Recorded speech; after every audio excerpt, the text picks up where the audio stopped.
I was standing in the doorway of my grandmother's living room, still holding the sympathy card I never got to give her. The flowers on the envelope were pale yellow. I had picked it out 3 days before she passed, thinking I'd bring it on Sunday. I never made it in time. And here was my sister Dana, standing next to Grandma's armchair, phone pressed to her ear, talking square footage and closing costs like she was ordering lunch. She looked up and saw me. Her face didn't soften. She just said, "Oh, you're here. You didn't have to come." I didn't answer. I just stood there, holding that card, feeling something cold settle in my chest. She had no idea what Grandma had left behind, and honestly, neither did I. Not yet, not until the lawyer called. My name is Tessa. I'm 34 years old, and this is the story of how my grandmother protected me from beyond the grave in a way I never saw coming. I'm not the one they always praised in my family. I never was. Dana was the one they pointed to at every dinner, every holiday, every phone call with distant relatives. Dana got a promotion. Dana bought a house. Dana knows how to handle things. I was just Tessa, the one who worked from home, the one who transcribed medical records for a living, building something steady and quiet and entirely unglamorous. It wasn't a flashy life. I rented a small apartment on the east side of the city. I didn't have a husband with a title or a LinkedIn profile that impressed anyone at Thanksgiving. I drove a used car and I packed my lunch. And I kept my head down. But I had Grandma. Every Sunday I drove to her house, not because anyone asked me to, not because there was anything in it for me. I went because I loved her, and because those Sunday afternoons sitting at her kitchen table with bad coffee and good conversation were the realest thing in my life. We wrote actual letters to each other when she couldn't use her phone well anymore. She saved every one of mine in a shoebox under her bed.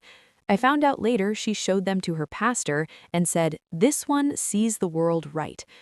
I wasn't rich or glamorous. I didn't have a title or a husband with connections, but Grandma saw something in me that my own family never bothered to look for. And if you've ever been that person in your family, the one who actually shows up quietly and consistently, without applause or recognition, I want you to hit that subscribe button right now. Have you ever been the one who gave the most and somehow still felt invisible? Drop your answer in the comments. I'm reading every single one. And click hype if that's been your life too, because this story is for you.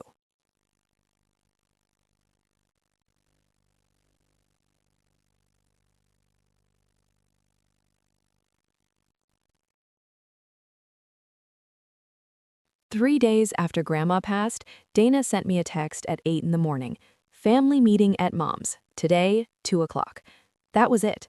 No call, no explanation, just a time and a location like a calendar invite from a coworker I barely knew.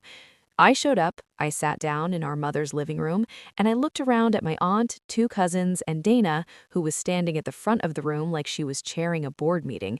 She had papers, printed, stapled papers.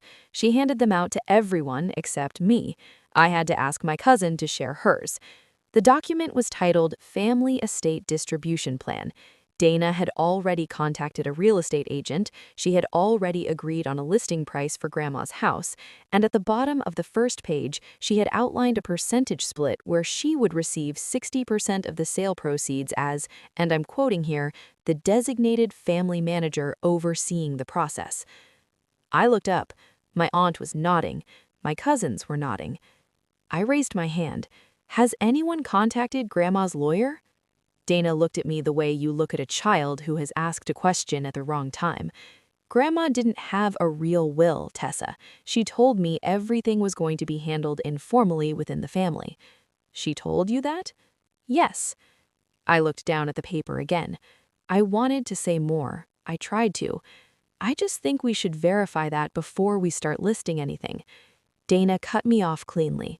You don't even own property, Tessa. You wouldn't understand the process. The room was quiet. Nobody disagreed with her. The smell in that living room was stale, like old carpet and candle wax that had been burning for too many years. I sat in that smell and I said nothing else.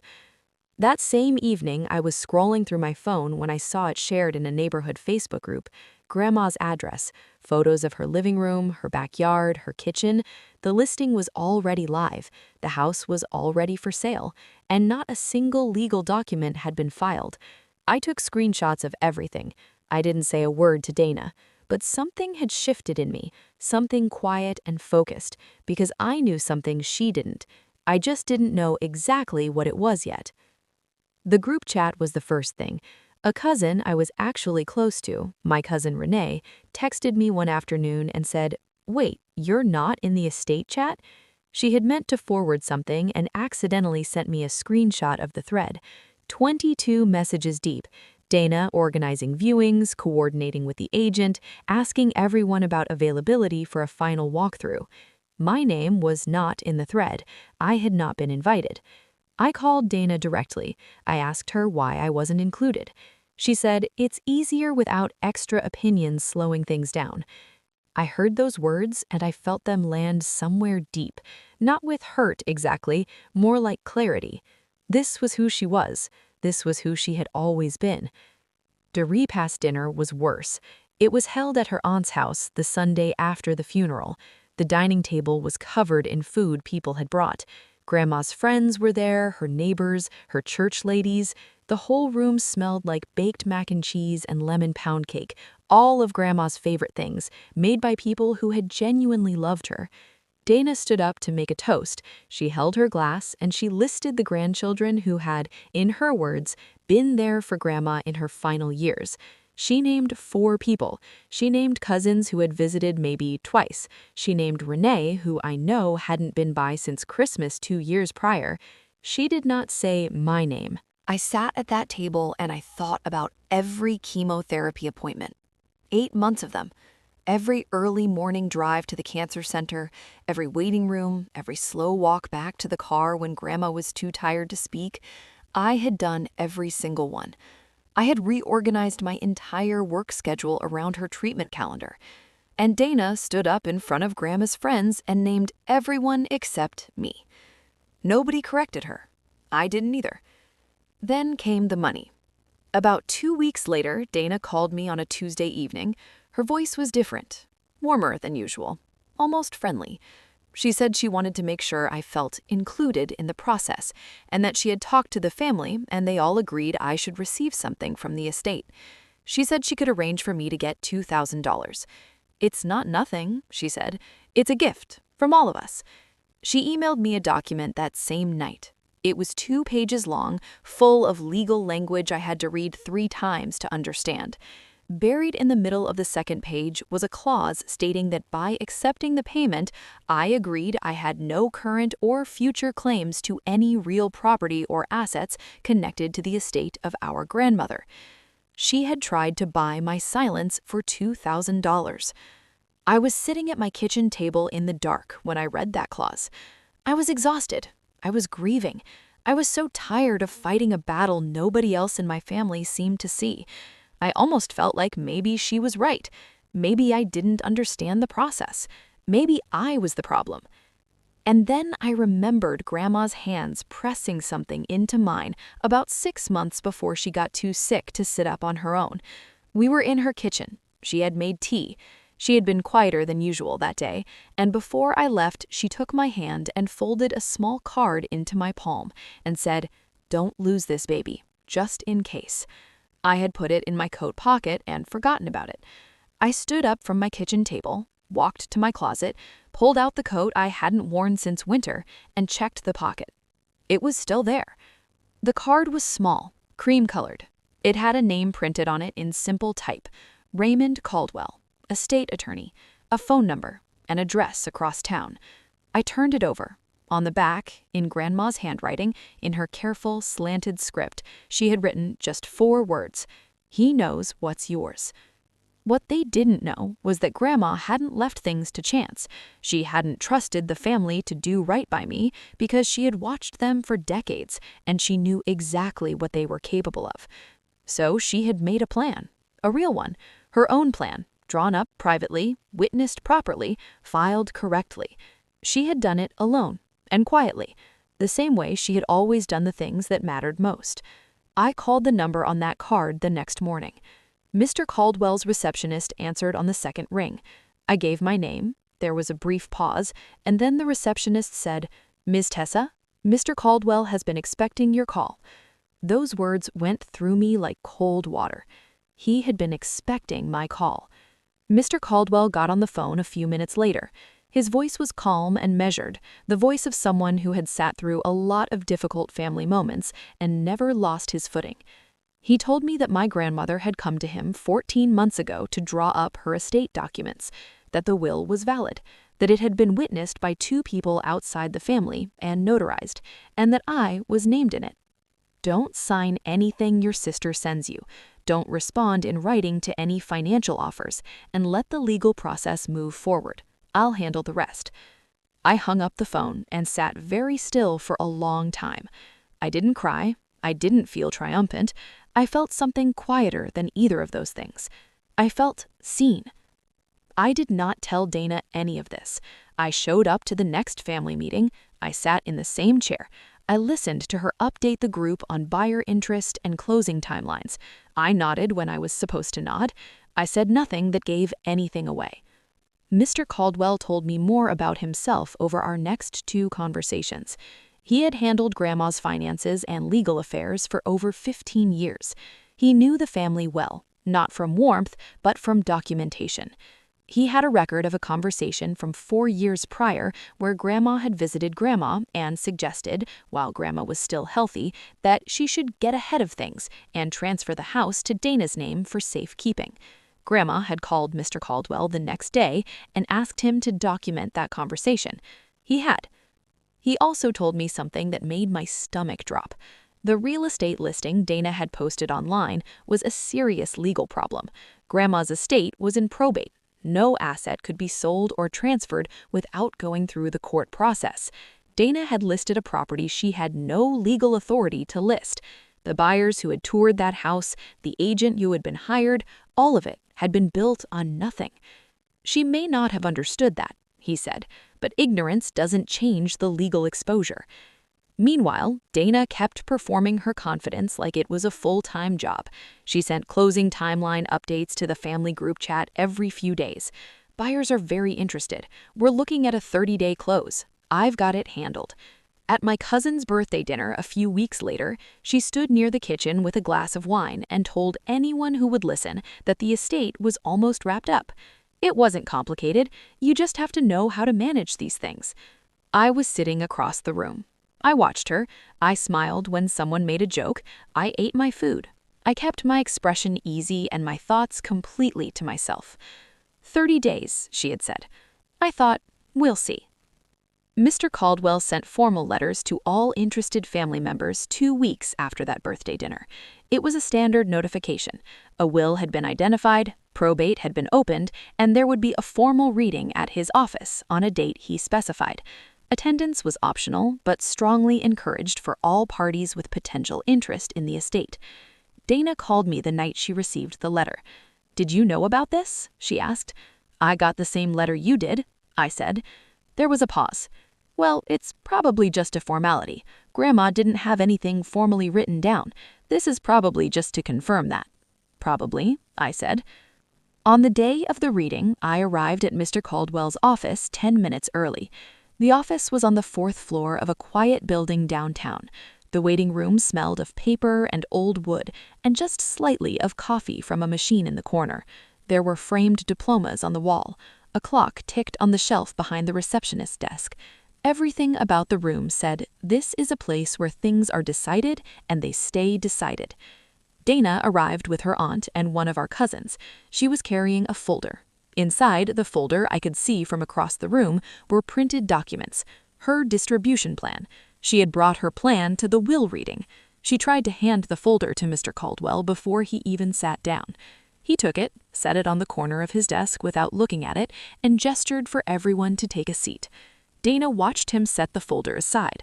Something moved across her face. Not quite worry. Not yet. Mr. Caldwell opened the file in front of him. He explained that the document he was about to read was a legally valid last will and testament, prepared, witnessed, and notarized 14 months prior. He said he would read it in full and that questions could be asked afterward. The room was very quiet. I could hear that clock on the shelf again. He began to read. Grandma had left specific personal items to her church, to her neighbors, to a few old friends. She had left her car to our aunt. She had left her jewelry in specific pieces assigned to specific people to 3 of her grandchildren. And then Mr. Caldwell's voice continued, steady and clear. I leave my home and the property on which it stands in full to my granddaughter, Tessa. He kept reading. There was a paragraph that followed the bequest directly. Grandma had written an explanation. She had wanted it included. Mr. Caldwell read it word for word. She wrote that she had watched her family for many years, that she had noticed who showed up when there was nothing to gain and who appeared when something valuable was in reach. She wrote that Tessa had driven her to every medical appointment without being asked, had written her letters, had sat with her in the silence when silence was all she had left to offer. She wrote that Tessa had never once asked for anything. And then she wrote that she was aware that some members of the family had already begun making plans for her home before she had passed. She wrote that this broke her heart, and that it confirmed she had made the right decision. Dana's chair scraped back hard against the floor. That's impossible. Her voice was tight and high. I was the one managing everything. I handled her finances. I set up her appointments. I was the one who... Mr. Caldwell said, without raising his voice even slightly, she was aware of that. It is referenced here as well. He read the next line. Grandma had written specifically about a conversation 4 years prior, the conversation Dana had initiated about transferring the house. Grandma wrote that after that conversation, she had called her attorney and begun the process of ensuring that her home would go to someone who had never once tried to take it. Dana turned and looked at me. Her face was red. Her voice dropped, but didn't soften. You manipulated her. You were always over there filling her head with things, making her think, I was over there because I loved her. That's all. The room went quiet again. Mr. Caldwell set down the document. He looked at Dana directly and told her that the real estate listing she had posted would need to be removed within 48 hours. He said that listing a property under active probate without legal authorization was a matter he had already flagged with the court. He said that no further action toward a sale could be taken by any party other than the named heir. Dana left without saying another word. Our aunt followed. The cousin lingered for a moment, looked at me, and then left too. I sat in that room with the clock ticking and the smell of old paper around me, and I didn't move for a little while. I moved into Grandma's house 6 weeks later. I didn't renovate it. I didn't redecorate. I moved her armchair 2 feet to the left so it caught the morning light the way she always said she liked it, and I made coffee in her kitchen on my first morning there, and I just stood at her window and looked out at the yard she had tended for 30 years. Dana went quiet for almost 2 months. When she finally reached out, she didn't apologize. She said she hoped we could find some kind of arrangement that worked for everyone. She used the word equitable. She used the word family. I told her I wished her well. I told her I had nothing to offer her, and I meant both things genuinely. The family fractured. Some people sided with Dana. Some people just went quiet. For the first time in my life, I didn't feel the need to chase any of them back to me.